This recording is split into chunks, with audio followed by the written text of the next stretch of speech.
ہمارا یہ ذہن بنایا گیا ہے کہ جتنی ہمارے پاس دولت ہوگی ہم آسان خوشحال زندگی گزاریں گے، اسباب وسائل جتنے زیادہ ہوں گے اتنا ہی ہم ساری دنیا کے علوم کا خلاصہ بھی یہی ہے، سارے سائنسی علوم کا خلاصہ یہ ہے کہ زندگی کو آسان کیسے بنایا جائے، کائناتی قوتوں کو اپنے تابع کر کے اس زندگی کو آسان کیسے گزارا جائے۔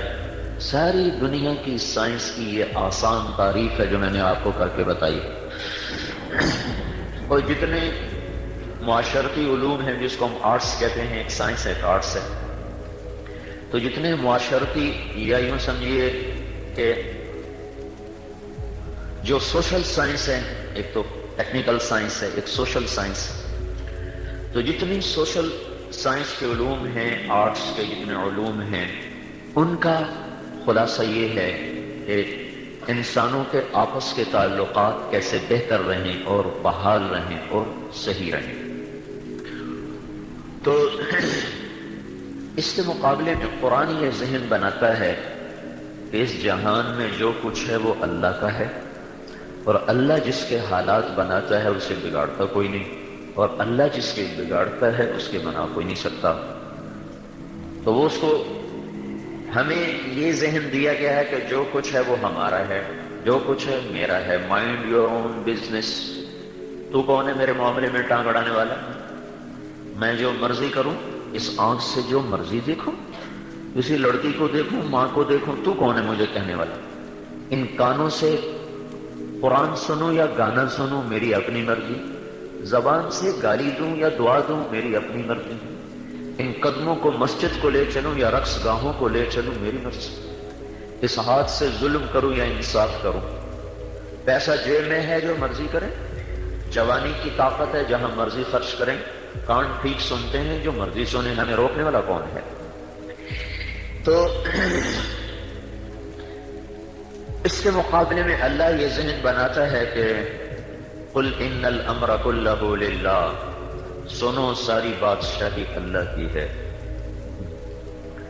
الخلق والامر واللیل والنہار وما سکن فیہما للہ وحدہ، جتنی بھی مخلوق ہے وہ اللہ کی ہے، جو حکومت ہے وہ اللہ کی ہے، دن اور رات اور اس کے درمیان میں جو کچھ ہے وہ اللہ کا ہے، للہ ما فی السماوات وما فی الارض، جو کچھ زمین آسمان میں ہے وہ صرف اللہ کا، للہ کا لفظ پہلے ہے، ما فی السماوات یہ بعد میں ہے، تو اس لفظ کو پہلے لا کر یہ مطلب پیدا کیا گیا کہ صرف اور صرف اس جہان میں جو کچھ ہے وہ اللہ کا ہے۔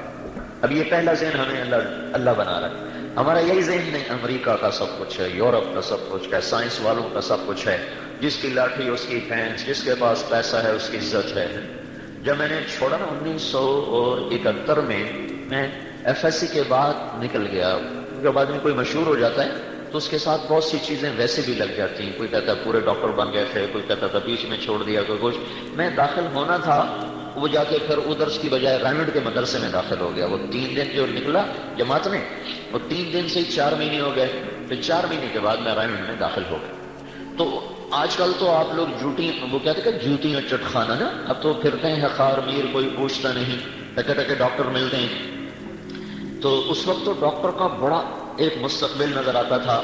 میرا چھوٹا بھائی جب 4th ایئر میں 3rd ایئر میں تھا، وہ ڈاکٹر ہے، وہ اس نے یہاں سے کیا تھا باولپور سے۔ تو مجھ سے ایک دن کہنے لگا مجھے تیرے مستقبل کا بڑا فکر ہے، تیرا کیا بنے گا ہے؟ تو میں نے کہا میری فکر نہ کر، ہم تو چٹائی پہ بھی سو جاتے ہیں، تم جب کو چاہیے بیڈ روم، ایئر کنڈیشن، تم اپنا فکر کرو، میرا کیا کرتے ہو؟ جب وہ پہنچا نا وہ کس کو کہتے ہیں ہاؤس جاب، تو ڈاکٹروں کا شروع ہو گیا زوال، نوکریاں نہیں مل رہی اور وہ کثرت ہو گئی۔ تو پھر ایک دن مجھ سے کہنے لگا یار پہلے تیرے مستقبل کا فکر تھا، اب اپنا پڑ گیا ہے کہ اب میرا کیا بنے گا؟ تو ایسا ذہن تھا میرے عزیزو۔ جب میں نے کالج چھوڑا تو مجھے اور نہیں اپنے، یعنی میرا باپ مجھے کہہ رہا ہے جس کی اتنی زمین ہے کہ میری اگلی نسل بھی آرام سے کھا سکتی ہے اگر میں ضائع نہ کروں، میری اگلی نسل بھی کھا سکتی، مجھے کہتا ہے تو بھوکا مرے گا، تو کہاں سے کھائے گا؟ تو کمی بڑھن لگا ہے، تو کمی بڑھوں ہے، میری نک وٹاؤں میں۔ یہ میں آپ کو ماحول کی ٹیچنگ بتا رہا ہوں کہ ماحول کی ٹیچنگ کیا ہے کہ عزت مال دولت ہے، نہ کہ چیزیں، نہ کہ دین اور دین کے راستے۔ سید انور کا پہلا سے روزہ جب میرے ساتھ لگا تو اس نے کہا کہ میں یہ سمجھتا تھا کہ عزت دولت شہرت یہ میری زندگی کا مقصد ہے، اور نصیب میرا ایسا نکلا کہ صرف 22 برس کی عمر میں عزت دولت شہرت تینوں چیزیں مل گئی۔ آپ لوگ ابھی اس چکر میں، میرا چھوٹا بھائی کہتا ہے انشاءاللہ ڈاکٹر کوئی نہ بنے، اللہ نے اس کو بہت رزق بھی دیا، عزت بھی دی، کہتا پر کہتا ہماری زندگی کوئی نہیں، ہماری اپنی زندگی کوئی نہیں۔ تو 22 برس کی عمر میں مجھے عزت دولت سب کچھ مل گئی، لیکن اس کے بعد پھر میں نے دیکھا کہ میرے اندر بے دلی بھی ہے، بے قراری بھی ہے، بے چینی بھی ہے۔ 100 بار چمن مہکا، 100 بار بہار آئی، دنیا کی وہی رونق، دل کی وہی تنہائی۔ تو اگر عزت دولت شہرت میرا مقصد ہے تو اب تو مجھے پرسکون ہو جانا چاہیے، چین سے ہونا چاہیے، لیکن پھر یہ خلش کیوں ہے، یہ چبھن کیوں ہے، یہ اب بھی کانٹے کیوں چبھے ہوئے ہیں، یہ نکل کیوں نہیں گئے؟ کہ یہ میری پہلی میری سوچ تھی جس نے مجھے ہٹایا کہ نہیں، یہ منزل نہیں جس سے میں منزل سمجھ کے چلا ہوں۔ اور بعین ہی یہی بات مجھے جنید جمشید نے کہی جب میری اس کی 1997 میں پہلی ملاقات ہوئی۔ میں اس کو بالکل نہیں جانتا ہوں، یہ کوئی گلوکار ہے، یہ کوئی گانے والا ہے، تو مجھے کسی نے تعارف کروایا کہ ایک گلوکار آپ سے ملانا ہے، یہ اس کا نام ہے اور یہ اس کا مشہور نغمہ ہے دل دل پاکستان۔ تو وہ میرے پاس آیا نا، تو مجھ سے کہنے لگا کہ ایک پاکستانی نوجوان جس لیمر کا خواب دیکھا نا، خواب وہ مجھے حقیقت میں حاصل ہے۔ چاروں طرف میرے زندگی رقص کر رہی اور ہر لذت مجھے میسر ہے، لیکن میرے اندر اتنا اندھیرا ہے کہ مجھے یوں لگتا ہے میں وہ کشتی ہوں جس کا کوئی ساحل کوئی نہیں۔ یہ کیوں ہے؟ دونوں نے ایک ہی، اور یہ ان دو کی بات نہیں، ہر وہ انسان جو عزت دولت شہرت لذت کو مقصد بنا کے چلے گا وہ اس نتیجے پر پہنچے گا کہ یہ نہیں میں غلط آ گیا ہوں۔ جو لوٹ آئیں تو کچھ کہنا نہیں، بس دیکھنا انہیں غور سے جنہیں منزلوں پہ خبر ہوئی کہ یہ راستہ کوئی اور تھا۔ اب زندگی بیت گئی، پھر سمجھ میں آیا کہ اوہو ہم تو غلط آ گئے، اب لوٹنے کچھ کو لوٹو تو دن ہی گئے، شام ڈھل گئی، رات آ گئی۔ آپ تو ابھی بچے ہو، 37 سال سے نیچے ہو، تو اپنی زندگی کی راہوں کو متعین کرو ابھی سے، اور اپنے ذہن کو صاف رکھو کہ اللہ کیا ذہن بنا رہا ہے۔ اللہ یہ ذہن دے رہا ہے کہ مال ملک دولت عزت یہ تمہاری زندگی کی بنیاد نہیں، اس سے تمہاری زندگی نہیں بنتی۔ جن قوموں نے ان چیزوں کو زندگی بنایا، زندگی کا مقصد سمجھا، وہ ہلاک ہو گئی۔ اللہ تمہارا اس کائنات کا مالک، یہ پہلا ذہن قرآن دے رہا ہے۔ اللہ تعالیٰ نے اس قرآن کو محفوظ رکھا تاکہ قیامت تک کے لیے حجت رہے۔ تورات بدل گئی، انجیل بدل گئی، زبور بدل گئی، قرآن میں ایک فرق ہے۔ تورات زبور انجیل کتاب اللہ ہے، کلام اللہ نہیں، اور قرآن کتاب اللہ بھی ہے، کلام اللہ بھی ہے۔ اس لیے وہ چونکہ کتاب اللہ تھی کلام اللہ نہ تھی تو ان کو لوگوں نے بدل دیا، وہ زبانیں بیٹھ گئیں۔ یہ کلام اللہ ہے، کتاب اللہ ہے، کلام اللہ ہے، اور اللہ کا کلام ابدی چیز ہے، اسے کوئی مٹا نہیں سکتا، ازلی ہے، اسے کوئی مٹا نہیں سکتا۔ سارے دہری دجال اسے مٹانا چاہیں نہیں مٹا سکتے۔ 1935 میں جرمنی کی گردن کافی بلند ہو چکی تھی اور وہ بہت طاقتور ہو چکا تھا، جبھی تو اس نے جنگ عظیم چھڑی، تو وہاں کے پادریوں نے اکٹھا کیا انجیل کو۔ ایک نسخہ دوسرے سے نہیں ملتا، ایک دوسرے سے نہیں ملتا، وہ حیران ہو گئے، کہنے کہ قرآن اکٹھا کرو، اس کا بھی یہی چکر ہوگا۔ تو 1935 میں جب کہ چھاپا خانے ہیں ہی نہیں، برائے نام 40,000 قرآن اکٹھے کیے گئے، افریقہ سے لے کر یورپ ایشیا جہاں جہاں مسلمان تھے، 40,000 قرآن اکٹھے کیے گئے، اکثر کلمی نسخے۔ انہوں نے سارے قرآنوں کو ملایا، کسی ایک جگہ فرق نہ پایا، زیر زبر کا بھی فرق۔ تنزیل ممن خلق الارض والسماوات العلا، یہ اتارا ہوا ہے اس رب کا جس نے بلند آسمان اور زمین کا فرش بچھایا، جس کو کوئی نہیں بدل سکتا۔ انہ لقول فصل وما هو بالهزل، یہ قول فیصل ہے۔ وتمت کلمۃ ربک صدقا وعدلا لا مبدل لکلماته وهو السمیع العلیم۔ آپ کی تحقیقات کیسے بدلتی رہتی، ہر 10 سال میں بالکل نئی تھیوریز آ جاتی ہیں، اس لیے غلط آگے نہیں۔ قرآن کا اللہ تعالیٰ کہہ رہا ہے کہ تمت کلمۃ ربک صدقا وعدلا، یہ کلام کامل اکمل طاہر اطہر ہو کر اترا ہے، مکمل ہو کر اترا ہے، اسے کوئی بھی اب نہ بدل سکتا ہے نہ یہ بدلے گا۔ تو قرآن کی بنیاد محکم ہے، قرآن کی بات محکم ہے، ناقابل تبدیل ہے۔ تو قرآن کا ذہن ہے قل اللہم مالک الملک، اے لوگو اے بچو سنو، بادشاہ اللہ ہے، تؤتی الملک من تشاء، جسے چاہے بادشاہی دے، وتنزع الملک ممن تشاء، جس سے چاہے واپس لے لے، وتعز من تشاء، جس کو چاہے عزت دے، وتذل من تشاء، جس کو چاہے ذلیل کرے۔ ما یفتح اللہ للناس من رحمت فلا ممسک لها، اگر اللہ تمہارے لیے رحمت کا در کھول دے تو ایٹمی طاقتوں سے بند نہیں کر سکتی۔ وما یمسک فلا مرسل له من بعدہ، اگر وہ بند کر دے تو تمہارا ایٹمی طاقت ہونا اس سے کھلوا نہیں سکتا۔ اور اس کو دوسری طرح اللہ تعالیٰ فرما رہا ہے ان یمسسک اللہ بضر فلا کاشف له الا هو، اگر میں تمہیں مصیبت میں ڈال دوں تو میرے سوا کوئی اس مصیبت کو ٹال نہیں سکتا۔ وَإِن يُرِدْكَ بِخَيْرٍ فَلَا رَادَّ لِفَضْلِهِ، اور اگر میں تمہیں اپنی رحمت سے نوازنا چاہوں تو کائنات ساری مل کر میرے فضل کو تم سے ہٹا نہیں سکتی۔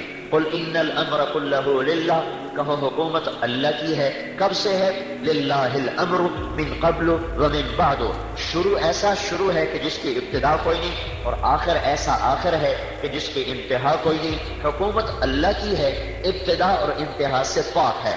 طاقت تقسیم کی ہے، اب یہ وزیر اعظم کی طاقت، یہ صدر کی طاقت، یہ وزیر اعلیٰ، طاقتیں تقسیم ہے نا دنیا میں۔ اور اللہ تعالیٰ کیا کہہ رہا ہے؟ ان القوت للہ جمیعا، اللہ نے طاقتوں کو تقسیم نہیں کیا، ساری طاقتیں اللہ کے اپنے ہاتھ میں ہیں، اس کے اپنے ہاتھ میں ہیں۔ پھر اللہ تبارک و تعالیٰ کی اس شہنشاہی میں کوئی شریک ہو کر آ جائے تو اللہ تعالیٰ کہتا ہے نہیں نہیں نہیں نہیں نہیں، وَلَمْ يَكُنْ لَهُ شَرِيكٌ فِي الْمُلْكِ، میرا کوئی شریک کوئی نہیں ہے۔ وَلَمْ يَكُنْ لَهُ وَلِيٌّ مِّنَ الذُّلِّ، میرا کوئی مددگار کوئی نہیں ہے۔ مَتَّخَذَ صَاحِبَةً وَلَا وَلَدٍ، میری کوئی بیوی کوئی نہیں، میرا کوئی بچہ کوئی نہیں ہے۔ تو یہ قرآن کا ذہن میں آپ کو بتا رہا ہوں کہ اللہ پہلے یہ ذہن بناتا ہے کہ یہ مانو سب کچھ اللہ کا ہے۔ لہو ما فی السماوات، آسمان اور اس میں جو کچھ اللہ کا، وما فی الارض، زمین اور اس میں جو کچھ ہے اللہ کا، وما بینہما، جو اس کے درمیان ہے وہ اللہ کا، وما تحت الثری، جو تحت الثری میں ہے وہ اللہ کا، والجبال ارساہا، پہاڑ اللہ کے، اخرج منہا ماءہا ومرعاہا، پانی چارہ اللہ کا، فسالت اودیۃ بقدرہا، پانیوں کو بہایا تو اللہ نے بہایا، پہاڑوں کو گاڑا، والجبال اوتارا تو اللہ نے گاڑا، انزلنا من المعصرات ماء ثجاجا، اور دھواں بادلوں کے دھوئیں سے پانی اتارا تو اللہ تعالیٰ نے اتارا، فانبتنا فیہا حبا وعنبا وقضبا وزیتونا ونخلا وحدائق غلبا، اس میں سے پھل پھول غلے زیتون گندم کھجور انار کو اور انگور کو نکالا تو اللہ تعالیٰ نے نکالا۔ ھذا عذب فراق سائغ شرابہ، میٹھا پانی بنایا تو اللہ نے، ھذا ملح اجاج، کڑوا پانی بنایا تو اللہ نے۔ کبھی آپ نے غور کیا کہ اللہ کڑوے پانی کو بھی بطور نعمت کے بتا رہا ہے کہ میں کڑوا پانی بھی میری نعمت ہے؟ یا اللہ کیسے؟ نہ پینے کے قابل، نہ نہانے کے قابل، نہ کہ ہم جب رائمنڈ میں پڑھتے تھے، مولانا عبد الرحمان صاحب ہم سے 1 سال آگے تھے، ہم 1 سال پیچھے تھے، میرا پہلا چلہ انکسار رائمنڈ جب 3 چلے میں نے لگائے تو اس کے بعد پہلا چلہ جو لگا تو اس میں مولانا عبد الرحمان صاحب ہمارے ساتھ، میرا شوق تھا کہ میں رائمنڈ کے طلبہ کے ساتھ تشکیل کروں، تھوڑے وہاں کے حالات پتہ چلے گا کہ میں نے بھی داخل ہونا ہے، تو ہماری سال پور تشکیل ہوئی تھی تو اس میں ہمارے ساتھ تھے۔ تو رائمنڈ کا پانی ایسا وہ کڑوا سا بدبودار سا، وہ نہاؤ تو پیری صابن لگ جاتا تھا، جو ہم صابن لگاتے ہی نہیں تھے کہ صابن در صابن کپڑے میں لگاؤ، تو ایسا تو کڑوا پانی کیا اللہ کی نعمت ہے؟ تو میرے اللہ کی اتنی بڑی نعمت ہے، اگر سمندر میٹھے ہوتے تو یہ بدبودار ہو جاتے ہیں، بدبو چھوڑ یہ گندا ہو جاتا، جب یہ گندا ہوتا تو اس کی ناپاک گندی ہوائیں ہمیں ملتان میں بیٹھ کے ہلاک کر دیتی۔ اگر یہ پانی میٹھا ہوتا تو اس کے اندر وہ غلاظت پیدا ہوتی، وہ تعفن پیدا ہوتا کہ یہ 171% پانی اور 29% زمین، اور بحر الکاہل 16,000 کلومیٹر لمبا ہے، 16,000 کلومیٹر جب پانی گندا ہو جائے تو اس کی ہوائیں ہمارا کیا حال کرتی؟ امریکہ کیسے سلامت رہتا؟ جاپان کیسے سلامت رہتا؟ یورپ کیسے سلامت رہتا؟ پاکستان کیسے سلامت رہتا؟ اللہ نے کڑوا کر دیا، اور کڑوا کرنے کا نظام اپنے حوالے کیا، ہمارے حوالے نہیں کیا۔ کڑوا تو نمک سے ہوتا ہے، نمک کہاں سے آتا ہے؟ اگر اللہ ہمیں کہہ رہا چلو بھائی نمک ڈالو اپنے حصے کا، تو سارے انشاءاللہ کھیوڑے میں کھڑے ہوتے، سب ٹرک لے کے ڈاکٹر صاحبان بھی، انجینئر صاحبان بھی، مولوی صاحب بھی وہیں کھڑے ہوتے، چلو بھائی ٹرک ڈوبو بھائی، ملتان والوں کی باری، کراچی والوں کی باری۔ میرے رب نے ساری دنیا سے زمین کو تھوڑا جھکایا جنوب کی طرف، شمال میں پہاڑ رکھے، دریاؤں کے منبع رکھے، ندی نالے بنائے، جھرنے اور چشمے بنائے، آبشاریں گرائیں، وہاں سے پانی کو چلایا، پانی نے زمین کے اندر سوراخ کیے اور وہاں سے نمک کو چرانا شروع کیا۔ ساری دنیا کے جو دریا ہیں یہ نمک کے ٹرالے ہیں جو روزانہ کروڑوں ٹن نمک سمندر میں ڈالتے چلے جا رہے ہیں، سمندر میں ڈالتے چلے جا رہے ہیں، اور وہاں جا کر اس کے ذائقے کو برقرار رکھ رہے ہیں۔ وہ کڑوا پانی اپنے نمک اور اپنے تیزاب کی وجہ سے اپنے اندر گندگی پیدا نہیں ہونے دیتا، اور اللہ اس میں طوفان لاتا ہے۔ اگر کوئی تھوڑی بہت ہو بھی صحیح تو موجیں جو ٹکراتی ہیں آپس میں اور طوفان اٹھتے ہیں تو جو کوئی تھوڑا بہت ہوتا ہے وہ بھی ختم ہوتا ہے۔ پھر اس کڑوے پانی کے اوپر اللہ بلبلے بناتا ہے، ان بلبلوں سے اللہ تعالیٰ ایک سیکنڈ میں، صرف ایک سیکنڈ میں 1,60,00,000,000,000,000 ٹن پانی ہوا میں اڑ جاتا ہے، ایک سیکنڈ میں، صرف ایک سیکنڈ میں۔ اور ان کو اللہ تعالیٰ ہوا میں سارے سال میں کوئی کھرب ٹن پانی اللہ اس کڑوے پانی سے نکالتا ہے، اس کو اوپر لے جاتا ہے، اوپر لے جا کر اس کی ایک چھت بنا دیتا ہے۔ اللہ نے پانی میں یہ صفت رکھی ہے، نہ یہ جلدی ٹھنڈا ہوتا ہے نہ یہ جلدی گرم ہوتا ہے، گرم ہونے میں بھی دیر لیتا ہے، ٹھنڈا ہونے میں بھی دیر لیتا ہے۔ اوپر ساری زمین کے چاروں طرف اللہ ان پانیوں کے بخارات کی ایک چادر بناتا ہے، اوپر سے سورج آ کے انہیں تپانے لگتا ہے، گرمانے لگتا ہے۔ وہ آہستہ آہستہ آہستہ گرم ہوتے ہوتے ہوتے جب وہ اس سطح پر پہنچتے ہیں جب اس کی شعاعیں پار ہو کر ہمیں برباد کریں گی تو اللہ سورج کو ادھر جا کے دھکا دے کے مغرب میں غروب کر دیتا ہے، اور وہ فضا گرم ہوتی ہے پر ہمارے نقصان تک پہنچنے سے پہلے سورج ہارتا ہے، انسان کو اللہ جتاتا ہے۔ پھر اوپر سے ظالم رات آتی ہے پھن پھیلائے ہوئے، اور وہ اوپر کے بخارات کو ٹھنڈا کرنے لگتی ہے، وہ تو گرم ہو چکے ہیں، اب ان کو ٹھنڈا کرنا ہے۔ رات کا اندھیرا اسے ٹھنڈا کرتے جب اس سطح پہ پہنچتا ہے جب اس کی ٹھنڈک پار ہو کے ہمیں برباد کرے گی تو اللہ مشرق سے پھر سورج کو نکال دیتا ہے۔ یہ میرے رب کا کرم ہے کڑوے پانیوں کی وجہ سے۔ هذا عذب فرات سائغ شرابه وهذا ملح أجاج، یہ میٹھا مزیدار، یہ کڑوا بدبودار۔ ومن كل تأكلون لحما طريا، مچھلی میٹھے پانے سے بھی، دریاؤں کی مچھلی بھی کھاتے ہو، سمندر کی مچھلی بھی کھاتے ہو، تو یہ اللہ ایک ذہن دیتا ہے کہ قہر و بر پر، عرش و فرش پر، شرق و غرب پر، شمال و جنوب پر، ثرا ثریا پر صرف اکیلا اللہ شہنشاہ ہے، اسی کی بادشاہی ہے۔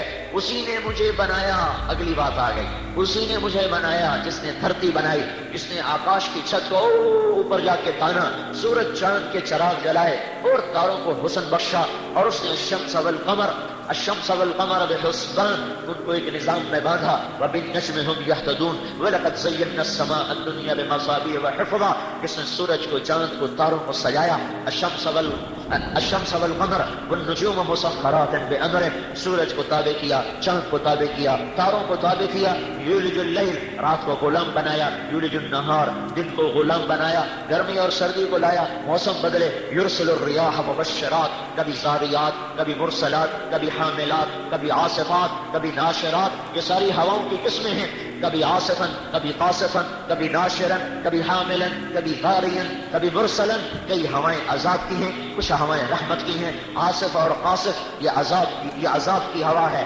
سرسر عقیم یہ عذاب کی ہوا ہے، ناشر اور حامل اور مرسل اور غاری یہ رحمت کی ہوائیں ہیں، یہ رحمت لے کر آتی ہیں، یہ بادل لے کر آتی ہیں، وہ عذاب لے کر آتی ہیں۔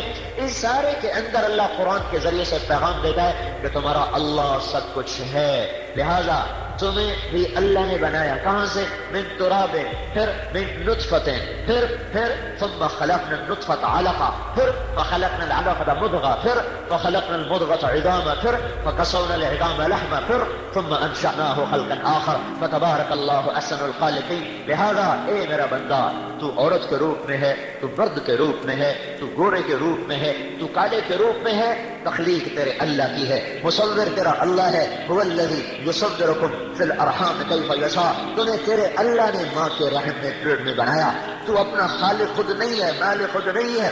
اللہ ہم سے سوال کرتا ہے، ہم خلقوا من غیر شیء، خود پیدا اپنے آپ اتفاقاً، جیسے وہ ڈارون نے کہا تھا اتفاق سے ہو گئے، دنیا اتفاق سے، ایسے پاگلوں کا جہان کہ اتنی بڑی خوبصورت کائنات اتفاق سے بن گئی، اتفاق سے ایک سیل پانی کے کنارے پرورش پانے لگا اور وہاں سے بڑھتے بڑھتے یہ سب کچھ ہو گیا۔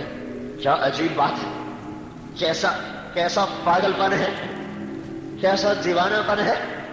کہ ایک دیہاتی بڈھا چولستان کا حل چلاتے چلاتے چلاتے چلاتے اچانک FRCS سرجن بن گیا اور FCPS وہ پروفیسر بن گیا اور سیدھا آ کر پرنسپل آ کے لگ گیا ہے.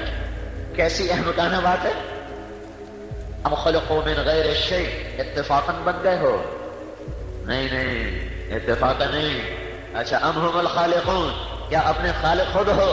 نہیں بالکل نہیں. تو پھر کون خالق ہے؟ پتہ تو کون ہے؟ هو الذی خلقکم من تراب ثم من نطفة، وہ ہے جس نے تمہیں مٹی سے بنایا، نطفے سے بنایا اور پھر تمہیں مرد اور عورت کو روح بخشا. انا خلقناکم من ذکر وانثی، لہذا جب اس کائنات کا شہنشاہ بھی اللہ ہے اور تمہارا مالک بھی اللہ ہے تو تمہیں عزت دے گا تو اللہ، تمہیں ذلتوں سے بچائے گا تو اللہ، تمہیں علم دے گا تو اللہ، تمہیں رزق دے گا تو اللہ، تمہیں شفا دے گا تو اللہ، تمہاری حفاظت کرے گا تو اللہ، تمہارے لیے دین دلائے گا تو اللہ، تمہارے غم ہٹائے گا تو اللہ، تمہیں خوشیاں دے گا تو اللہ، تمہیں سلائے گا تو اللہ، تمہیں اٹھائے گا تو اللہ، تمہیں زندگی دے گا تو اللہ، تمہاری صحت آئے گی تو اللہ سے، تمہارے دل جڑیں گے تو اللہ جوڑے گا، فتح دے گا تو اللہ دے گا، ذلت آئے گی تو تمہارے گناہوں کی وجہ سے آسمان سے آئے گی، غربت علیہم الذلۃ والمسکنہ، اور عزت آئے گی تو اوپر سے آئے گی، للہ العزۃ ولرسولہ وللمؤمنین. حالات کو بدلتا ہے تو میرا رب. تلک الایام نداولها بین الناس، محبت لائے تو نفرت نہیں آ سکتی، نہیں آ سکتی. سیجعل الرحمن ودا، نفرت آئے تو محبت نہیں آ سکتی. القى بینہم العداوۃ والبغضاء، بلندیاں لائے تو پستی نہیں آ سکتی. انتم الاعلون ان کنتم مؤمنین، اور وہ ہلاک کر دے تو کوئی بچا نہیں سکتا. وصب علیہم ربک صوت عذاب ان ربک لبالمرصاد. یہ قرآنی ذہن ہے مردوں کے لیے عورتوں کے لیے کہ اے میرے بندے اور بندیوں، تمہارا خالق اور مالک اللہ ہے. اللہ کو راضی کر لو، اللہ کو مان لو، اس کی مان لو، اسی میں تمہاری عزت ہے، کامیابی ہے. دوسرا ذہن یہ دیتا ہے کہ اللہ تک پہنچنے کے لیے، اللہ کو منانے کے لیے اور دنیا اور آخرت کے خزانوں کو سر کرنے کے لیے جو راستہ ہے وہ حضرت محمد صلی اللہ علیہ وسلم کی پاک زندگی ہے. اس کے علاوہ کوئی نہیں کامیاب ہو سکتا. اللہ کے نبی کی زندگی کو اپناؤ. دیکھو اگر تم محمدی بن جاؤ نا، ابھی تو صرف ہم ڈاکٹر بنتے ہیں، میں کہتا ہوں محمدی بن جاؤ نا تو اللہ کی قسم تمہارے ہاتھوں میں اللہ ایسے شفا بھر دے گا جیسے معجزے، جیسے کرامتیں. جیسے ابھی تم امریکہ جاتے ہو اور آسٹریا جاتے ہو اور انگلینڈ جاتے ہو کہ وہاں سے ڈگری لے کر آئیں گے تو بڑے ڈاکٹر بن جائیں گے، بڑی عزت، بڑی شہرت، بڑی تنخواہ. اللہ کی قسم اگر تم محمد مصطفیٰ صلی اللہ علیہ وسلم کی غلامی سیکھو تو وہ اڑ اڑ کے تمہارے پاس آئیں گے، وہ تمہارے پاس آئیں گے، وہ تمہاری گلیوں میں چکر کاٹیں گے، تم سے سیکھنے آئیں گے. کیونکہ ہمارے پاس ناممکنات کا علاج ہے، ان کے پاس ناممکنات کا علاج کوئی نہیں. احد کی لڑائی میں شکست ہو چکی ہے اور ہمارے نبی گھیرے میں آ چکے ہیں. چند جان نثار آپ پہ قربان ہو رہے ہیں. ابوبکر ساتھ ہیں، علی ساتھ ہیں، عمر ساتھ ہیں، طلحہ ساتھ ہیں، زبیر ساتھ ہیں، سعد بن ابی وقاص ساتھ ہیں، حاتم بن ابی بلتع ساتھ ہیں اور سہل بن حنیف ساتھ ہیں اور ابو دجانہ رضی اللہ تعالی عنہ وہ آپ کے ساتھ ہیں. انہوں نے آپ کو گھیرے میں لیا ہوا، گھیرے میں لیا. ابو طلحہ انصاری ساتھ ہیں، طلحہ بن عبید اللہ، زبیر بن عوام رضی اللہ تعالیٰ عنہ. یہ چند جان نثار آپ کو گھیرے میں لیے ہوئے ہیں. وہ تیروں کی بوچھار ہے، ایک زخمی ہوتا ہے دوسرا جگہ لیتا ہے، وہ زخمی ہوتا ہے تیسرا جگہ لیتا ہے. تو ابو طلحہ نے آپ کے سامنے اپنی پشت کو کیا تو ساری کمر تیروں سے بھر گئی، وہ بے حال ہوئے. تو طلحہ سامنے آئے، انہوں نے ہاتھوں پہ روک روک روک روک سارا ہاتھ شل ہو گیا. تو قتادہ بن نعمان آئے، انہوں نے جب سینہ سامنے کیا تو ان کو پہلا تیری آنکھ میں آگے لگا اور آنکھ کا سارا کچومر کیما ہو گئی. تو اللہ کے نبی کی آنکھوں میں آنسو آ گئے. تو آپ نے ان کے تیر کو کھینچا. اب تم کوئی آئی والا ڈاکٹر بھی بیٹھا ہوگا اور آئی تم نے پڑھی بھی ہوگی. اب مجھے بتاؤ اس مریض کو کون ٹھیک کرے گا؟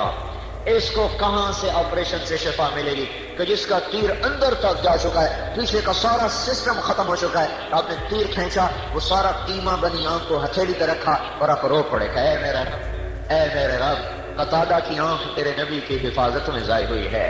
اے مولا میں تجھ سے مانگتا ہوں اس آنکھ کو دوسری سے زیادہ حسین بنا دے. اور یہ کہہ کر وہ کیما سیدھی آنکھ میں رکھا، اوپر اپنی انگلیوں کو یوں پھیرا. جب آپ نے ہاتھ ہٹایا تو یہ آنکھ اس آنکھ سے زیادہ حسین بن چکی تھی. ارے تم مسیحا بن سکتے ہو میرے رب کی قسم. عبداللہ بن عتیق رضی اللہ عنہ کی ٹانگ ٹوٹ گئی.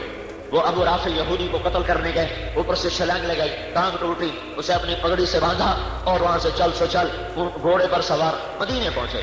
کہ یا رسول اللہ، میں قتل تو کر کے آیا ابو رافع کو، میری ٹانگ ٹوٹ گئی. آپ نے کہا کھولو پٹی، کھولو پٹی کھولی. آپ نے یوں ہاتھ پھیرا تو کہاں ٹوٹی ہے؟ دیکھا تو صحیح سلامت، صحیح سلامت. یہ نعمتیں اللہ کا نبی آپ کو دے کر گیا، اپنے ساتھ نہیں لے گیا. یہ واحد نبی ہے جو اپنی رحمت امت میں تقسیم کر کے گئے ہیں. خالد بن ولید رضی اللہ تعالیٰ عنہ اس کی لڑائی میں، حنین کی لڑائی میں شدید زخمی ہو گئے، چونکہ جو 18 آدمی آپ کے ساتھ رہ گئے تھے ان میں ایک خالد بھی تھے. پہلے حلے میں جو بنو حوازن نے اوپر سے تیر مارے تو شکست ہو گئے، صرف 18 آدمی ساتھ رہ گئے، ان میں خالد بھی ہیں، تو زخموں سے چور چور ہو گئے. بتایا گیا یا رسول اللہ خالد کا پورا جسم زخموں سے آلود ہے، اور زخم آپ نے کہا اچھا آپ تشریف لائے تو خالد پڑے ہوئے کرا رہے تھے، آپ نے سر سے لے کر ہاتھ پھیرنا شروع کیا اور یوں پاؤں تک جو ہاتھ پھیرا تو ایک زخم کا نشان بھی باقی نہ رہا. جس قوم کے پاس ایسے علاج ہوں ان کو کیا ضرورت ہے امریکہ یورپ کے پاؤں چاٹنے کی، ان کی تھوک چاٹنے کی کیا ضرورت ہے. بات یہ ہے بڑی پارسی بیچے تیل، یہ دیکھو قسمت کے کھیل. ہمیں خود نہیں پتا کہ اللہ تعالیٰ نے ہمارے ساتھ اپنی غیبی تائید کو کیا ہے. حضرت محمد صلی اللہ علیہ وسلم کی پاک زندگی، یہ تو خود آپ کی ذات بتا رہا ہوں. آگے چلو آگے. نباتہ بن یزید نخعی صحابی بھی ہیں، تابعی ہیں، یمن سے آ رہے ہیں، راستے میں گدھا مر گیا، الگ ہو کے 2 نفل پڑے، اے میرا رب تجھے پتا ہے تیری راہ میں ہوں اور مجھے اس کی ضرورت ہے، اسے زندہ کر دے. اور ایک چابک مارا، باذن اللہ، اٹھ اللہ کے حکم سے، تو وہ دم ہلا کر زندہ ہو کے کھڑا ہو گیا. پھر ام الصائب رضی اللہ تعالی عنہا، ناممکنات دیکھو، موت پر آ کر مسلم کافر سب عاجز ہیں، بس جی کچھ نہیں ہو سکتا. جب ڈاکٹر عاجز ہوتا کہتے جی اب دعا کرو. پاگل پہلے تو نہ ٹھیک کیا، پہلے بھی تو اللہ ٹھیک کرتا ہے. کوئی مریض آسان ہو تو کوئی مسئلہ کوئی نہیں، میں ایک ہفتہ کا ٹھیک ہو جاؤ گے. ارے بدھو اب بھی کہے، اب بھی اللہ ہی ٹھیک کرے گا. اور جب دیکھتے ہیں اب کام نہیں بن رہا، اب تو یہ اللہ ہی کرے گا، تو پہلے تو کر رہا تھا. موسیٰ علیہ السلام کے پیٹ میں درد ہوا تو کہنے لگے یا اللہ پیٹ میں درد ہے کوئی دوائی بتا. دنیا دار الاسباب ہے، اسباب تو لیے جاتے ہیں، نبیوں نے بھی اختیار کیے. تو اللہ تعالیٰ نے کہا یہ پگڑی جس کو نیاز وہ کہتے ہیں، عربی میں اس کو ریحان کہتے ہیں. تو اللہ تعالیٰ نے کہا ریحان کے پتے توڑو اور اسے اچھی طرح گھونٹ کر اس کو پی لو، ٹھیک ہو جاؤ گے. وہ کیا تو ٹھیک ہو گئے. کچھ عرصے بعد دوبارہ درد ہوا تو اللہ سے تو پوچھا نہیں، تو پہلے پوچھو یار، وہ جا کے گھونٹ پیس کے جو پیا تو درد اور بڑھ گیا. کہنے کے اللہ یہ کیا ہوا، یہ تو درد بڑھ گیا. تو اللہ تعالیٰ نے فرمایا تو نے مجھ سے کیوں نہیں پوچھا، تو نے کیا سمجھا بھائی پبری میں شفا ہے، ریحان میں شفا، میں نے پہلے رکھ دیا نہیں رکھی.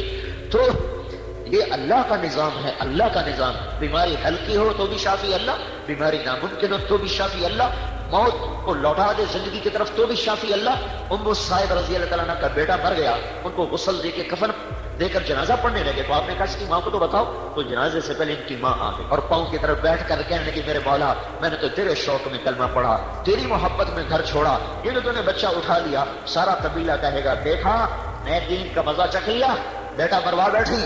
یا اللہ مجھے اپنے قبیلے کے آگے شرمندگی سے بچا لے. یہ الفاظ اس کے پورے ہوئے تھے کہ بیٹا کفن ہٹا کے اٹھ کے بیٹھ گیا. اور عثمان رضی اللہ عنہ کے زمانے تک وہ زندہ رہا. زندگی کو موت میں بدلنا، موت کو زندگی میں بدلنا موسیٰ علیہ السلام کے ہاتھ میں ڈنڈا ہے. آپ کی ٹیکنالوجی، آپ کی سائنس، آپ کی میڈیکل تو نہیں مان سکتی کہ ڈنڈا سانپ بن جائے. پر اللہ نے کہا القیہا، ڈالو، فالقاہا، ڈالا، فاذا ہی حیۃ تسعی، وہ بلکھا کا منکار کا سانپ بنا.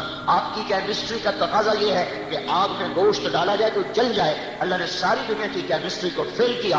ابراہیم علیہ السلام کو آگ کے پھیر پر بٹھا کر دکھایا کہ کیمسٹری نہیں، اللہ کا ارادہ سب کچھ ہے. اللہ نے سارے باٹنی کے علم کو فیل کیا. آگ میں درخت کا کیا کام، آگ میں سبز بوٹے کا کیا کام. اللہ تعالیٰ نے زندگی دی ابراہیم کو، پر ہمارا جبریل نے انار کا تر و تازہ درخت نکلا، سایہ دار، پھلدار، خوشبودار، ہریال، سر سبز. آگ کے اندر انار بھی کھا رہے، درخت بھی ہے، پانی کا چشمہ بھی ہے. کہاں چلی گئی ساری کیمسٹری، ساری زولوجی کے علم کو اللہ تعالیٰ نے فیل کر کے رکھ دیا. جب حضرت مریم علیہ السلام نہانے کے لیے ایک طرف ایک فرشتہ سامنے، انسانی شکل، اعوذ بالرحمن منک ان کنت تقیا، کہاں سے آئے ہو اللہ کے پناہ، ڈرو نہیں، انما انا رسول ربک، میں انسان نہیں فرشتہ ہوں، میرے پاس کیوں آئے ہو؟ لأہب لک غلاما زکیا، آپ کو اللہ بیٹا دینے والا ہے. توبہ توبہ توبہ، تو پاگل ہے. انا یکون لی غلام، مجھے کیسے بیٹا ہو سکتا ہے؟ لم یمسسنی بشر، میری تو شادی نہیں ہوئی. ولم اکو بغیہ، میں شریف پاک دامن عورت ہوں، میں برائی کا سوچ نہیں سکتی. اور بچہ ہونے کے 2 راستے ہیں، ایک حلال ہے شادی، ایک حرام ہے زنا. شادی میری ہوئی نہیں، زنا کا میں سوچ نہیں سکتی. تو انا یکون لی غلام، مجھے کیسے بیٹا ہوگا؟ قال کذلک قال ربک هو علی هین. مریم مسئلہ ہی کوئی. اور وہ آگے بڑھے وہ پیچھے ہٹی، وہ آگے وہ پیچھے، وہ سہمی وہ ڈری، یعنی ڈرو نہیں، ان کو آستین سے یہاں، یہ دیکھ رہے ہو، یہاں سے پکڑا، آستین سے پکڑا، انگلی اور انگوٹھے سے یہاں سے، اور پھونک ماری۔ مجھے بتاؤ اس پھونک کا بچے کی تخلیق سے سائنس کی دنیا میں کیا تعلق ہے، زالوجی کی دنیا میں کیا تعلق ہے؟ پر میرے رب نے ادھر پھونک پڑی، ادھر 9 مہینے کا بچہ تیار ہو گیا۔ یہ نہیں کہ وہ پھر پروسیس سے نکلا، نہیں، اسی وقت بچہ، اسی وقت درد، اسی وقت ولادت۔ فحملته فانتبذت فاجاءها المخاض، 3 فا آ رہا، فا فا فا، فا کا لفظ یہ بتا رہا ہے کہ ہر کام فوراً ہوتے بچہ ہوا۔ یا لیتنی مت قبل هذا وكنت نسيا منسيا، ہائے میں مر جاتی، اب کس منہ سے شعر جاؤں؟ نہیں، جاؤ، اما ترجن من البشر احدا فقولي انی نذرت للرحمن صوما فلن اكلم اليوم انسیا، تو لوگوں سے کہنا میرا روزہ ہے، میں بات نہیں کر رہی۔ فاتت به قومها تحمله، وہ آئیں بچے کو اٹھا کر اور شور مچا، یا مریم لقد جئت شيئا فريا یا اخت ہارون ما كان ابوك امرأ سوء ما كانت امك بغيا، ارے مریم نہ تیری ماں ایسی، نہ تیرا بھائی ایسا، نہ تیرا باپ ایسا، یہ کیا کیا؟ فاشارت الیہ، کہ میرا روزہ ہے، بچے سے بات کرو، سنو اللہ کے رحم و کرم کو، ہم جھوٹ بھی بولیں تو ہمارا روزہ نہیں ٹوٹتا، وہ سچ بھی بولتے تھے ان کا روزہ ٹوٹ جاتا تھا، ان کی بول کا بھی روزہ، کھانے کا بھی روزہ، آپ کے صرف کھانے کا روزہ ہے۔ تو ان کا کیف نکلم من کان فی المہد صبیا، اور بچے سے کون بات کرے؟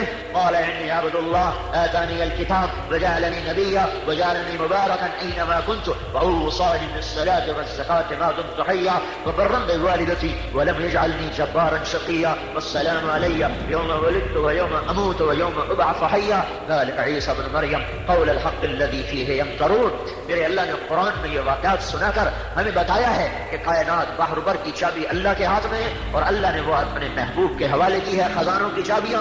اے میرا محبوب، تیرے پیچھے جو چلے گا جنت میں پہنچے گا، تیرے پیچھے جو چلے گا بلندیوں تک پہنچے گا، تیرے پیچھے جو چلے گا عزت تک پہنچے گا، تیرے پیچھے جو چلے گا وہ جہنم سے بچے گا۔ جنت کی چابی لائے، دوزخ کا تالا لائے، عزت کی چابی لائے، ذلت کا تالا لائے، کامیابی کی چابی لائے، ناکامی کا تالا لائے، محبت کی چابی لائے، نفرت کا تالا لائے، امن کی چابی لائے اور نفرتوں کا تالا بن کر آئے، اور فرما برداری کی چابی لائے، نافرمانی کا تالا لے کر آئے، پاک دامنی کی چابیاں لائے، فحاشی کے تالے لائے، عفت کی چابیاں لائے، بے حیائی کے تالے لائے۔ میرے بھائیوں، ایک وقت میں 2 کام کر گئے، سارے شر کو تالے لگائے، ساری خیر کو چابیاں لگائیں، اور سارے دروازے کھول کر اپنی امت کے حوالے کر کے گئے۔ اللہ تعالیٰ نے سارے کائنات کی چابیاں آپ کو دی، ساری کائنات کی عزتوں کا مالک بنایا، جنت کی چابی ہاتھ میں پکڑائی، ساری دنیا کے انسانوں میں سب سے انوکھا، سب سے نرالا، سب سے افضل، سب سے اعلیٰ، سب سے اجمل، سب سے برتر، سب سے احسن، سب سے انور، سب سے ابہا، سب سے کیا کتنے الفاظ میں ہوں، سب سے ازکا، سب سے اطہر، جتنے بھی الفاظ لا اللہ کی قسم چھوٹے ہیں، اور میرا آپ کا نبی ان سے بڑا ہے۔ اے ہے او بھائیو، محبت آدمی کو پاگل کر دیتی ہے، دیوانہ کر دیتی ہے، اور اس کے پیچھے چلا دیتی ہے۔ پائے سک کو سید مجنو خلق پرسد اینچے سوچ، کتے کے پاؤں چومے مجنو نے، لوگوں نے کہا دیوانے کتا، اور اس کے بھی پاؤں، تجھے کیا ہو گیا؟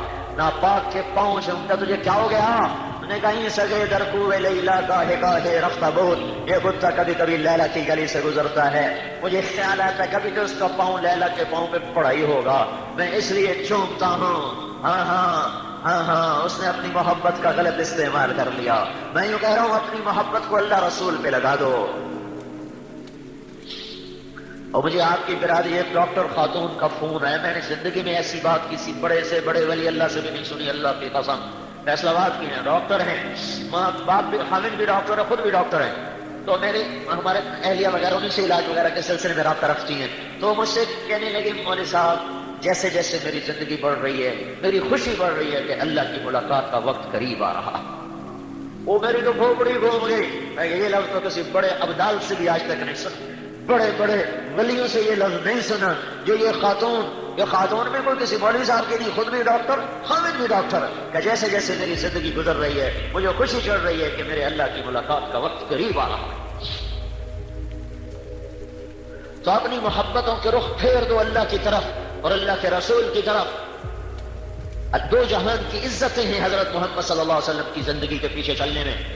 ہندا رضی اللہ تعالیٰ عنہ کو پتا چلا یہ بیوی ہے امر ابن جموع ہوتی کہ اللہ کے نبی کی شہید ہو گئے عہد میں، تو ننگے سر ننگے پاؤں، ابھی پردے کا حکم نہیں آیا تھا عہد کی لڑائی میں، ننگے سر بھاگی، ننگے پاؤں بھاگی، آگے لوگ آ رہے تھے کہنے کہ اللہ کے رسول کا کیا بنا؟ ان کا تیرا خامد شہید ہو گیا۔ کہا اس کو چھوڑو، یہ بتاؤ اللہ کے رسول کا کیا بنا؟ ان کا تیرے 2 بیٹے بھی شہید ہوئے۔ کہا ان کو بھی چھوڑو، یہ بتاؤ اللہ کے نبی کا کیا بنا؟ کہا تیرا بھائی بھی شہید ہو گیا۔ کہا اس کی چھوڑو، یہ بتاؤ اللہ کے نبی کا کیا حال ہے؟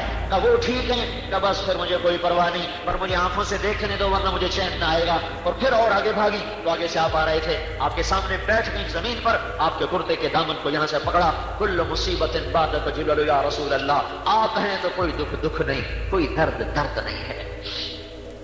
تو میرے عزیزو، حضرت محمد صلی اللہ تبارک و تعالی علیہ وسلم جس پاک زندگی کو لے کر آئے، وہ زندگی اپنی زندگی بناؤ، وہ نکلتی نہیں، وہ بدلتی نہیں، وہ سب سے اعلیٰ ہے، وہ سب سے افضل ہے۔ اللہ نے کسی نبی کی قرآن میں قسم نہیں کھائی، اپنے نبی کی قسم کھائی، لعمرک انہم لفی سکرتہم یعمہون۔ اللہ نے کسی کے شہر کی قسم نہیں کھائی، آپ کے شہر کی قسم کھائی، وہذا البلد الامین۔ اللہ نے کسی کی رسالت پہ قسم نہیں کھائی، آپ کی رسالت پہ قسم کھائی، یاسین والقرآن الحکیم انک لمن المرسلین۔ مجھے قسم ہے قرآن حکیم کی، تو میرا رسول ہے۔ کسی کی صفائی پیش کرتے ہوئے قسم نہیں کھائی، آپ کی صفائی پر قسم اٹھائی، والنجم اذا ہوا ما ضل صاحبکم وما غوا وما ينطق عن الهوى ان هو الا وحی یوحی۔ آپ کو پاگل کہا گیا، اللہ نے قسم اٹھائی۔ آپ کو شاعر کہا گیا، اللہ نے قسم اٹھائی، فلا اقسم بما تبصرون وما لا تبصرون انه لقول رسول کریم وما هو بقول شاعر۔ مجھے قسم ہے دیکھے اندیکھے کی، یہ شاعر نہیں میرا رسول ہے، یہ شاعر نہیں میرا رسول ہے۔ لوگوں نے کہا دیوانہ ہے، تو اللہ نے کہا نون والقلم وما يسطرون ما انت بنعمت ربک بمجنون۔ مجھے قسم ہے قلم اور اس کے لکھے کی، میرا نبی دیوانہ نہیں ہے، سچا ہے، کھرا ہے، صاف ہے، ستھرا ہے۔ اور سنو اللہ کے نبی کو ملال ہوا، 18 دن وحی نہیں آئی، 18 نہیں تو بعد کے وقت پہلے کچھ دن وحی نہیں آئی، وہی بند ہو گئی، آپ کو ملال ہے۔ قریش کہنے لگے اس کا رب اسے چھوڑ گیا، ودعہ ربہ وقلا، ودعہ ربہ وقلا، اس کا رب ناراض ہو گیا، اس کا رب چھوڑ گیا۔ ایک دن اما خدیجہ نے بھی کہہ دیا یا رسول اللہ، اللہ ناراض تو نہیں ہو گئے، اللہ ناراض تو نہیں ہو گئے؟ تو اپنوں کی بات تو زیادہ چبھتی ہے نا، تو آپ غمگین ہو گئے، بس غم کا آنا تھا، تھوڑا دھماکے ہونے شروع ہو گئے، جبریل آ رہے ہیں پسینہ پسینہ، بھاگے کلام آ رہا ہے، والليل إذا سجى ما ودعك ربك وما قلى وللآخرة خير لك من الأولى ولسوف يعطيك ربك فترضى ألم يجدك يتيما فآوى ووجدك ضالا فهدى ووجدك عائلا فأغنى فأما اليتيم فلا تقهر وأما السائل فلا تنهر وأما بنعمة ربك فحدث۔ مجھے چمکتے دن کی قسم، مجھے اندھیری رات کی قسم، تیرے رب نے نہ تجھے چھوڑا ہے نہ تجھ پہ ناراض ہوا ہے، آخرت تجھ سے تیرے لیے دنیا سے بہتر ہے، میں نے تمہیں اتنا دینا ہے کہ تو راضی ہو جائے۔ ایک ترجمہ اور سنو جس کو امام راضی نے اشارہ کیا ہے، والضحیٰ، اے میرے محبوب مجھے تیرے روشن چہرے کی قسم، واللیل اذا سجا، مجھے تیری گھنی گھنیری سیاہ زلفوں کی قسم، میں نے تجھے نہیں چھوڑا، میں تجھ پہ ناراض نہیں، میں نے تمہیں اتنا دینا ہے کہ تجھے خوش کر دوں گا، تو خوش ہو جائے گا۔ ایک اور ترجمہ سنو، وہ بھی امام راضی نے کیا ہے، والضحیٰ، اے میرے محبوب مجھے تیرے روشن علم کی قسم، واللیل اذا سجا، مجھے تیری ستاری کی چادر کی قسم جس میں تو اپنی امت کے جرم چھپا لیتا ہے، گناہگاروں کو بھی سینے سے لگا لیتا ہے، نافرمانوں کو بھی اپنی جھولی میں سلا لیتا ہے، اور ان پر بھی اپنی ستاری کی چادر ڈال دیتا ہے۔ او سنو میرے بھائیو، کسی برے سے برے کی بھی پگڑی نہ اچھالا کرو، تو ہم نے تو نیکوں کی پگڑیاں اچھالنا شروع کر دی، کسی بری سے بری عورت کی بھی پگڑی نہ اچھالو، اس کی چننی نہ اتارو، ہم نے تو نیک پاک عورتوں کے دامن کو تار تار کر دیا، ڈھونڈتے پھرتے ہیں کیا کرتے ہیں کیا کرتی ہیں۔ کیا میں معصوم ہوں؟ کیا آپ معصوم ہیں؟ کیا جنید بغدادی معصوم ہو گئے؟ کیا صحابہ معصوم نہیں ہیں تو بعد میں کون معصوم ہوں گے؟ کسی کی کمیاں نہ دیکھو، کسی کی برائیاں نہ دیکھو، اللہ کا نبی ستاری کرتا چلا گیا۔ جو چور کو لے کر آئے تھے نا، وہ جس کا ہاتھ کاٹا گیا تو آپ رونے لگے تو آپ نے فرمایا اگر تم اسے وہیں توبہ کروا لیتے، میرے پاس نہ لاتے تو کتنا اچھا ہوتا۔ کہا کہ آپ ہاتھ نہ کاٹتے، کہ شریعت میری تو نہیں کہ میں نہ کاٹتا، شریعت تو میرے رب کی ہے۔ اور جب وہ مائد اسلمی کو زنا میں سنگسار کیا تو آپ نے ثابت بن حسال سے کہا کاش تو اسے میرے پاس نہ لاتا اور اس پر تو اپنی ستاری کی چادر ڈال دیتا اور تو اسے وہی توبہ کرا دیتا، میرے پاس کیوں لایا تھا؟ جو ایسے جرموں پہ پردہ ڈالتا ہو اس کی امت نے نیکوں کو پکڑ پکڑ کے اچھالنا شروع کیا ہوا ہے، پکڑی اچھال رہے ہیں۔ یہ اخبار والے کیا کر رہے ہیں؟ اخبار والوں کو چھوڑو، ہم کیا کر رہے ہیں؟ ہم کیا کر رہے ہیں؟ ہماری زبانیں کیا کر رہی ہیں؟ تو میرے عزیزو، میں آپ کو ہاتھ جوڑ کے کہتا ہوں، دھن دھنیے اپنی دھن، برائی دھنی کا پاپ نہ کن، تیری روئی میں چار بنولے، سب سے پہلے ان کو چن، اپنی کمیاں دیکھو، اوروں کی اچھائیاں دیکھو، عزت پاؤ گے۔ اللہ کی قسم، جو اوروں کی کمیاں دیکھتا ہے فوراً اللہ کی نظر سے گر جاتا ہے۔ خرابی جواری گرتے گرتے گرتا ہے، اور یہ نیک آدمی اوروں کی کمیاں دیکھ کر نفرت کے جذبے پرورش کرنے والا اپنے دل میں فوراً گرتا ہے، فوراً گرتا ہے۔ تو اللہ تعریف کر رہا ہے، واللیل اذا سجا ما ودعك ربك وما قلى وللآخرة خیر لك من الأولى ولسوف يعطيك ربك فترضى۔ تجھے اتنا دینا ہے کہ تو راضی ہو جائے گا، راضی۔ یہ جو آیت ہے نا، یہ آپ کی شان میں پورے قرآن میں سب سے بلند ہے۔ اللہ ساری دنیا سے کہتا ہے مجھے راضی راضی کرو، خود کہتا ہے میں نے تجھے راضی کرنا ہے۔ ہائے ہائے، خالق مخلوق کو راضی کرے ہیں، معبود اپنے عبد کو راضی کرے۔ فترضى، ایسا دوں گا کہ تجھے خود بھی وہم و گمان نہیں۔ یہ لفظ فا ہے نا، فا، کہ اللہ کے لا محدود خزانوں کی طرف اشارہ کر رہا ہے کہ اللہ اپنے نبی کو اتنا دینے والا ہے، اتنا دینے والا ہے کہ نہ خود ہمارے نبی کو پتہ ہے نہ اوروں کو پتہ ہے، صرف اللہ کو پتہ ہے کہ میں نے اس کو کتنا دینا ہے۔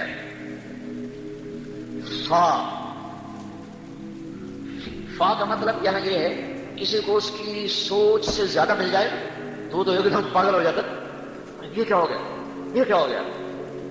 ایک آدمی کی 10 لاکھ کی لاٹری نکلی تو اس کو وہ تھا جو ڈاکیا تھا نا، انہوں نے کہا پتہ نہیں ماری نہ جائے، اس کو آہستہ آہستہ بتاؤں۔ کہنے لگے کون جی صاحب جی آپ کے 50,000 نکلے تو مجھے کیا دو گے؟ تو تمہیں 1,000 دے دوں گا۔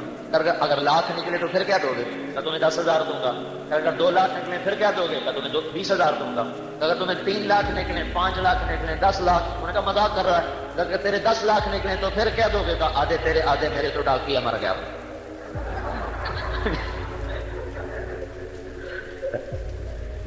ڈاکیا دڑل ہو گیا۔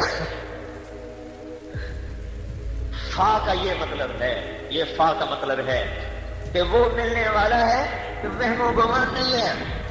یہ تو ایسا لطیفہ ہے، ایک واقعہ چشم دل سناتا ہوں فا کا مطلب سمجھنے کی۔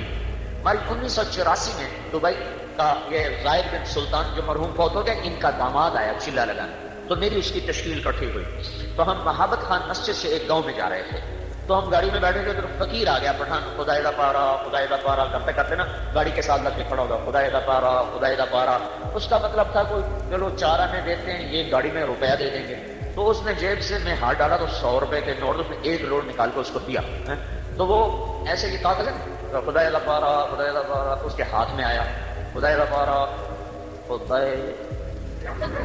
اس نے دیکھا نا 100، خا اور جو بھاگا پیچھے مڑ کے نہیں دیکھا اس نے۔ اور میں نے کہا تمہیں پتہ یہ کیوں بھاگا ہے؟ میں نے کہا اس لیے بھاگا ہے تو یہ سمجھا کہ غلطی سے 100 روپے دے دے گا، واپس نہ لے، اس لیے بھاگا جا۔ میں نے کہا میں مہربانی کر ہمارے غریبوں کو خراب نہ کر، ہم تو چوانی دے کر ٹپکا دو، تو 100 دے گا تو ہمارا بیٹا گھر گئے، تو مہربانی کر جہاں دینا مجھ سے پوچھا کر۔ یہ ہے فا کا مطلب۔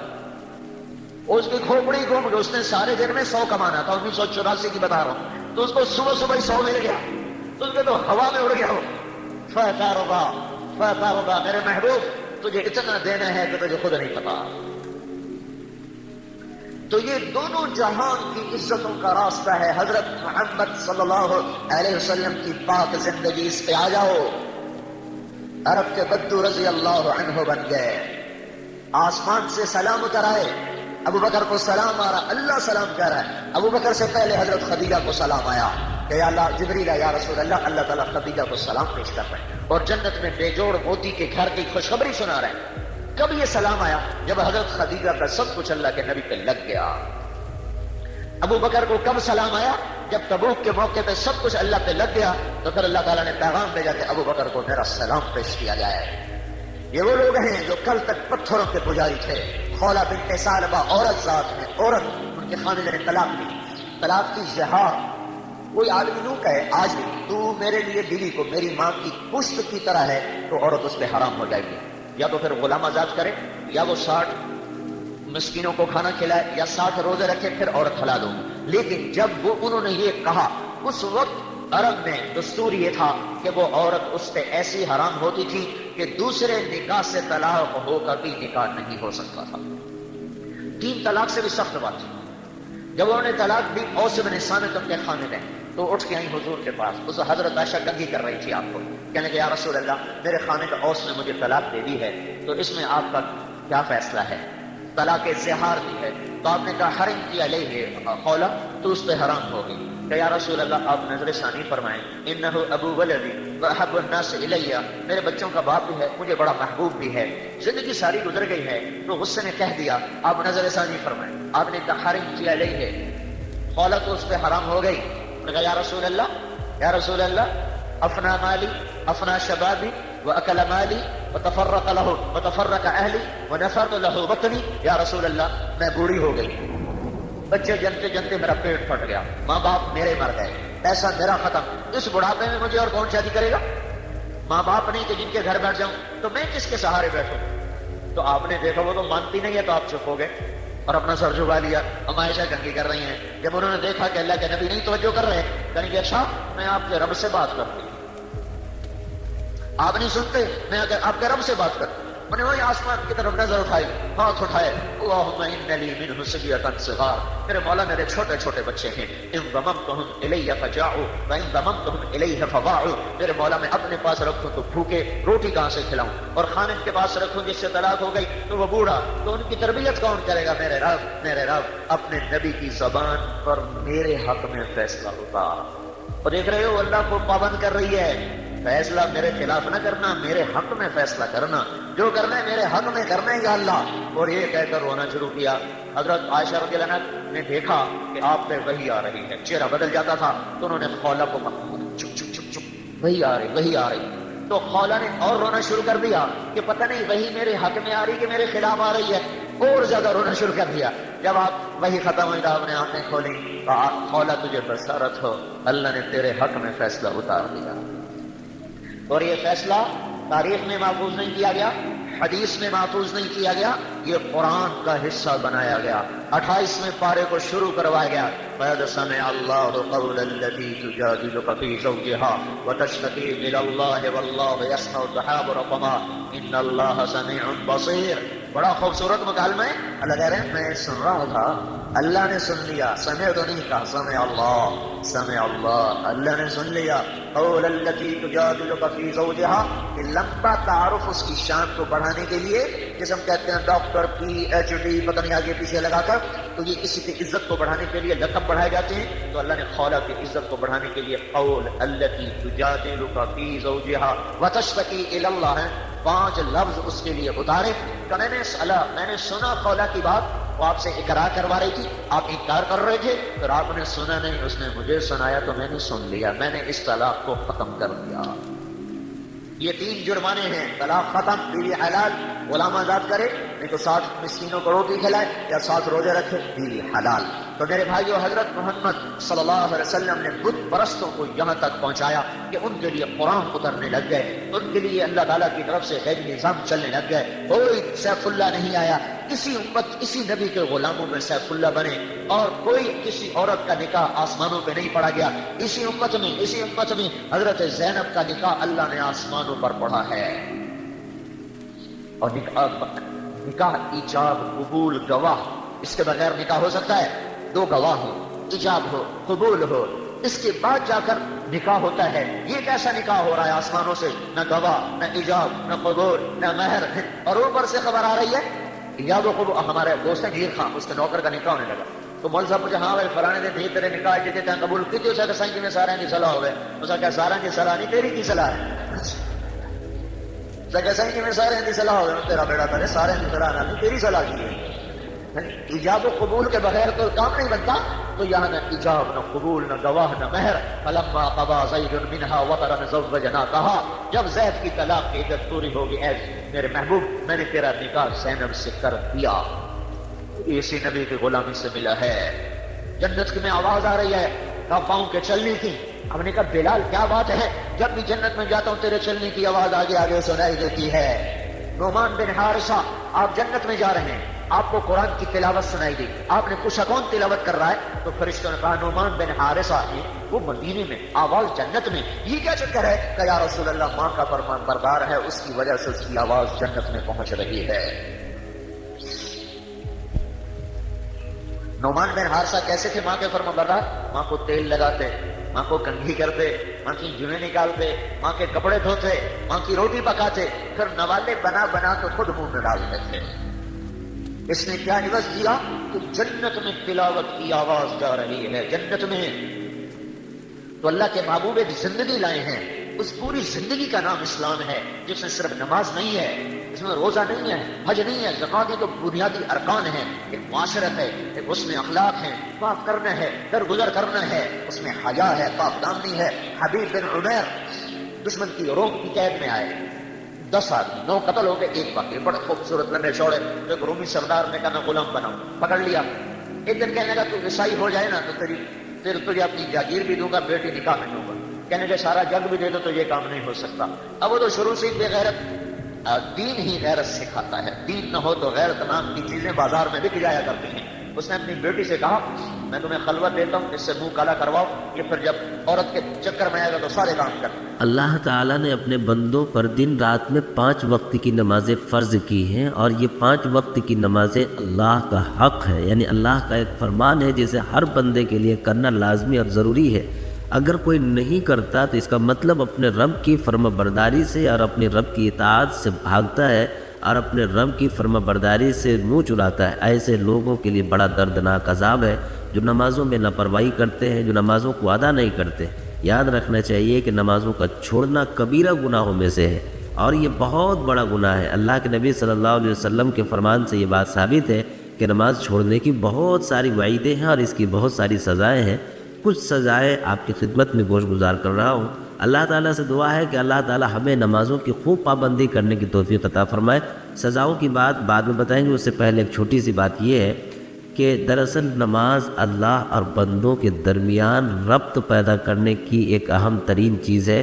جب ایک بندہ نماز میں ہوتا ہے تو اللہ اور بندے کے درمیان پھر کوئی پردہ نہیں رہتا۔ یہ اللہ سے ملاقات کا ذریعہ ہے، اور ایک بندے کا رب سے ملاقات کرنا یہ ایک انسان کے لیے بہت سعادت کی چیز ہے۔ لیکن ان تمام سعادتوں کے باوجود کوئی اس پر لاپرواہی کرتا ہے تو اللہ کے نبی صلی اللہ علیہ وسلم نے اس پر وعید بیان فرمائی ہے۔ مثلا حضرت سیدنا ابن عباس رضی اللہ عنہما فرماتے ہیں کہ جہنم میں ویل نامی خوفناک ایک وادی ہے جس کی گرمی سے جہنم خود روزانہ 70 بار پناہ مانگتی ہے، مگر جو لوگ نماز میں سستی کرتے ہیں ایسے لوگوں کو اس جہنم میں ڈالا جائے گا، یعنی ویل میں۔ اور بے نمازی کی بہت ساری سزائیں ہیں۔ کچھ سزائیں تو ایسی ہیں جو دنیا میں ملتی ہیں، کچھ سزائیں تو ایسی ہیں جو موت کے وقت ملتی ہیں، اور کچھ سزائیں ایسی ہیں جو آخرت میں ملیں گی۔ حضور نبی پاک صلی اللہ علیہ وسلم کا فرمان ہے مسلمان اور کافر کے درمیان نماز کو چھوڑنے کا فرق ہے۔ نبی مکرم جناب محمد رسول اللہ صلی اللہ علیہ وسلم نے فرمایا جو نماز کے معاملے میں سستی کرے گا اللہ تعالیٰ اسے 15 سزائیں دے گا، ان میں سے 6 دنیا میں ملیں گی، 3 موت کے وقت، 3 قبر میں، اور 3 قبر سے نکلنے کے بعد ہوں گی۔ دنیا کی سزائیں یہ ہیں کہ اللہ تعالیٰ اس کی عمر سے برکت ختم کر دے گا۔ برکت کا مطلب ان کی عمر سے لذت ختم ہو جائے گی، پریشانی نظر آئے گی۔ اللہ تعالیٰ اس کے چہرے سے نیک لوگوں کی علامت مٹا دے گا۔ نمبر 3، اللہ تعالیٰ اس کے کسی عمل پر اجر اور ثواب نہیں دے گا۔ نمبر 4، اللہ تعالیٰ اس کی کوئی دعا قبول نہیں کرے گا، یعنی اس کی کوئی بھی دعا آسمان تک نہیں پہنچے گی۔ نمبر 5، دنیا میں مخلوق اس سے نفرت کرے گی، یعنی یہ انسان و جنات کی جو موجودات ہیں تمام چیزیں بے نمازیوں سے نفرت کریں گی۔ نیک لوگوں کی دعا میں اس کا کوئی حصہ نہیں ہوگا۔ یہ 6 عذاب ایسے ہیں جو دنیا میں ملتے ہیں، یہ 6 سزائیں دنیا میں ملتی ہیں، اور 3 سزائیں موت کے وقت ملتی ہیں۔ بڑا خطرناک کہ جو شخص بے نمازی ہوتا ہے وہ ذلیل ہو کر مرتا ہے اور بھوکا مرتا ہے، اور مرتے وقت اتنی سخت پیاس لگتی ہے کہ سمندر کے سارے پانی کو اس کے سامنے لا دیا جائے پھر بھی اس کی پیاس نہیں بجھے گی۔ اللہ تعالیٰ حفاظت فرمائے۔ اور قبر کی سزائیں تو بڑی خطرناک ہیں۔ جب ایک بے نمازی شخص قبر کے حوالے ہوتا ہے تو اللہ تعالیٰ اس پر اس کی قبر تنگ کر دیتا ہے، اور قبر اسے اس طرح دباتی ہے کہ اس کی پسلیاں ٹوٹ پھوٹ کر ایک دوسرے میں پیوست ہو جاتی ہیں، ایک دوسرے میں گھس جاتی ہیں۔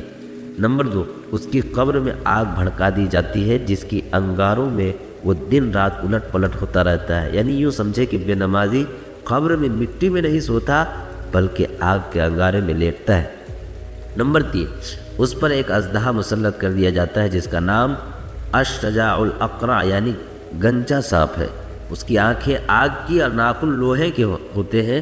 ہر ناخن کی لمبائی 1 دن کی مسافت کے برابر ہوتی ہے۔ وہ گرجدار بجلی کی مثل آواز میں کہتا ہے، الشجاع الاقرع، مجھے میرے عز و جل نے حکم دیا ہے کہ میں تجھے فجر کی نماز ضائع کرنے کی وجہ کے جرم میں صبح سے لے کر ظہر تک، اور ظہر چھوڑنے کی وجہ سے عصر تک، عصر چھوڑنے کی وجہ سے مغرب تک، مغرب چھوڑنے کی وجہ سے عشاء تک، اور عشاء چھوڑنے کی وجہ سے صبح تک ڈستا رہوں، مارتا رہوں اور تمہیں سزائیں دیتا رہوں۔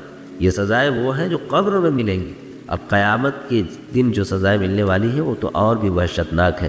فرمایا اللہ کے نبی صلی اللہ علیہ وسلم سے فرمان سے یہ بات ثابت ہے کہ قیامت کے دن 3 سزائیں بے نمازیوں کو ملیں گی۔ پہلا تو یہ ہے کہ اللہ تعالیٰ اس پر ایک فرشتہ مقرر کر دے گا جو اسے منہ کے بل گھسیٹتے ہوئے جہنم کی طرف لے جائے گا۔ دوسرا یہ کہ حساب کے وقت اللہ تعالیٰ اس کی طرف ناراضگی والے نظر سے دیکھے گا جس سے اس کے چہرے کا گوشت جھڑ جائے گا۔ اللہ تعالیٰ اگر کسی کو ناراضگی سے دیکھ لے تو پھر